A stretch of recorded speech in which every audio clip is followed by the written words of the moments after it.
Dinosaur के इन बच्चों ने 10 दिनों से खाना नहीं खाया है। उनके पिता ने अपने मुंह की सारी घास उगल दी। बेबी डायनासोर खाने के लिए प्रतिस्पर्धा करते हैं। वो नहीं जानते थे कि वो उन्हें दोबारा कब खिलाएगा। केवल स्वस्थ डायनासोर ही पूरा भोजन कर सकते हैं। पैची को लात मारी जाती है। वो छोटा था, भोजन के लिए भाइयों के साथ प्रतिस्पर्धा नहीं कर सका। पैची ने घोंसले से बाहर निकलने की पूरी कोशिश की, उस घास को खाने के लिए जिसे पिताजी ने गिराया था। उसके सामने की नन्ही चिड़िया निश्चित रूप से उसे धमकी नहीं दे सकती। जब वह खुशी से खा रहा था, एक ट्रूडन अचानक दिखाई दिया। पैची को उस समय इस बात का अंदाजा भी नहीं था कि वो खतरे में है। ट्रूडन ने एक ही काटने के साथ पैची को आकाश में उठा लिया। वो इस बार किसी और का खाना बनने वाला था। पैची अपने पिता से मदद के लिए चिल्लाया, लेकिन यह ट्रूडन इतनी तेजी से भागा। अचानक एक 200 टन का डायनासोर दिखाई दिया। उसकी काया को देखते हुए वो पैची का पिता होना चाहिए। ट्रूडन को अपनी जान बचाने के लिए पैची को फेंकना पड़ा। पैची को एक झाड़ी में फेंक दिया गया। इसका कान भी बड़े छेद से काट लिया गया था। उसने केवल कुछ कदम उठाए, फिर उसे भोजन करने वाले 3 डायनासोर मिले। इसकी उपस्थिति ने उनका भोजन बर्बाद कर दिया। खाना उनके मुंह तक पहुंच ही गया, इसलिए उन्होंने अपना लक्ष्य बदलकर पैची कर लिया। वो बहुत बदकिस्मत है, बस बच गया लेकिन फिर फंस गया। सौभाग्य से लड़के को बचाने के लिए पैची के पिता फिर से प्रकट हुए। डायनासोर के बच्चे बड़े हो रहे थे। पिताजी उन्हें अपना खाना बनाना सिखा रहे थे। पैची के भाई ने पेड़ को लगभग गिरा दिया।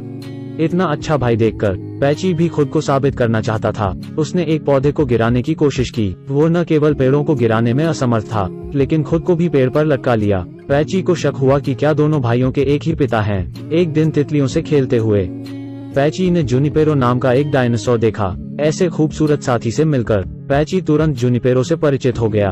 उन दोनों को बात करने में मजा आ रहा था। तब जुनिपर की माँ दिखाई दी। वो अपनी बेटी को जल्दी प्यार में पढ़ने देने के लिए राजी नहीं हुई, तो जुनिपर अपनी माँ के साथ चली गई। तभी से पैची रोज यहाँ आ जाता है। उसने जुनिपर को फिर से देखने की उम्मीद की, लेकिन एक कौवा दिखाई दिया और पैची से कहा कि गर्मी लगभग खत्म हो चुकी है। वो सभी दक्षिण में चले गए हैं। सर्दियों में भोजन दुर्लभ है, इसलिए उन्हें दक्षिण की ओर जाना पड़ा। कई दिनों के बाद बादलों ने आसमान को ढक लिया। मौसम तेजी से बदला। गर्मी भीषण थी।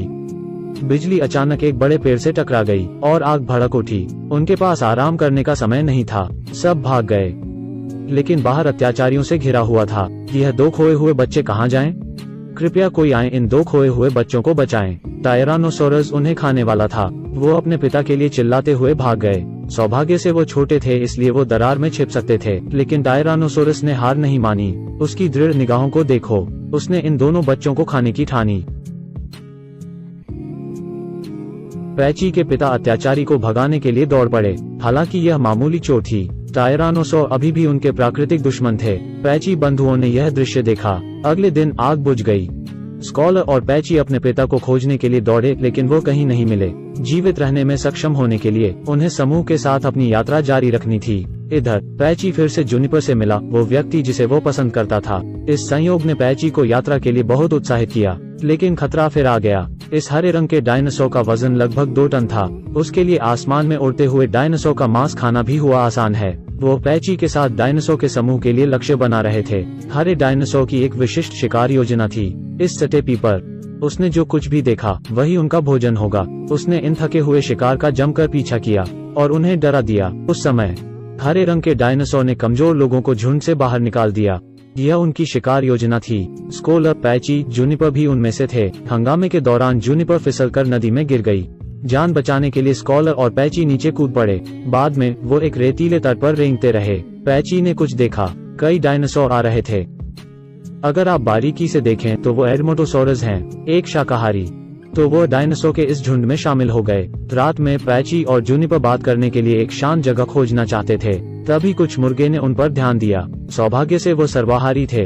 वह दांतहीन थे, यह साबित करने के लिए कि वो एक आदमी है। पैची ने मुर्गे की टांग पकड़ ली और मौत के डर से उसे भगा दिया। एक साथ काम करके वो आपदा से बच गए। यहाँ पैची और जुनिपर ने एक विशेष दृश्य देखा। रंगीन अरोरा।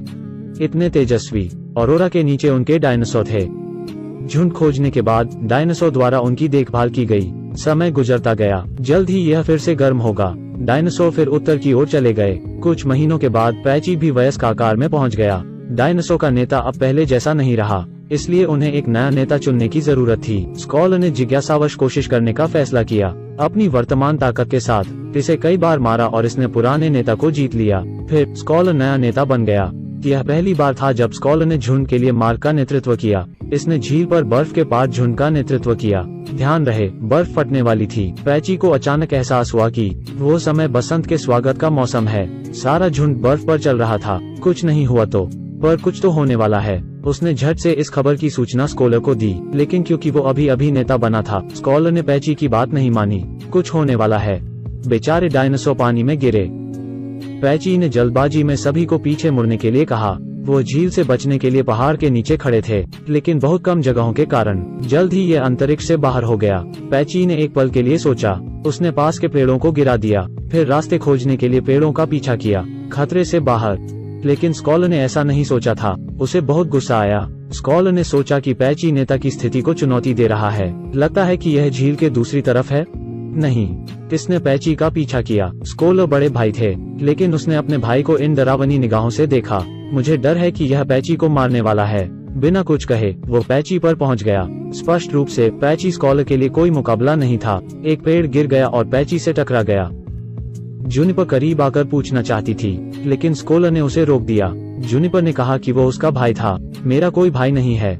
अंत में जूनिपर को बाहर कर दिया गया। पलक झपकते ही रात हो गई। मुर्गों ने पैची को देखा। शायद उनका जीवन यहीं समाप्त हो गया।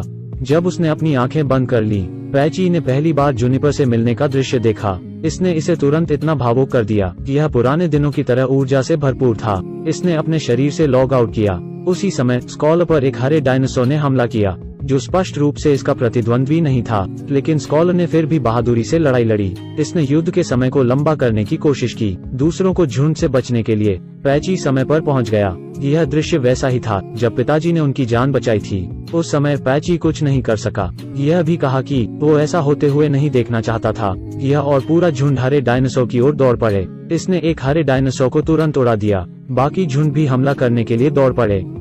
जब वो बच्चा था तो सिर पर एक छेद काट लिया गया था। उसने प्रतिद्वंद्वी की बाह तोड़ना आसान बना दिया। हालांकि हरे रंग के डायनासोर लंबे थे, पैची के सींग कमतर नहीं थे। पैची जीतने के लिए दृढ़ था। इसने हरे डायनासोर को अपने दांतों से भगा दिया। हरे डायनासोर को भागना पड़ा। स्कॉलर ने पैची से ईमानदारी से माफी मांगी और नेता का पद पैची को सौंप दिया। तब से पैची और जूनिपर एक साथ खुशी से रहते हैं।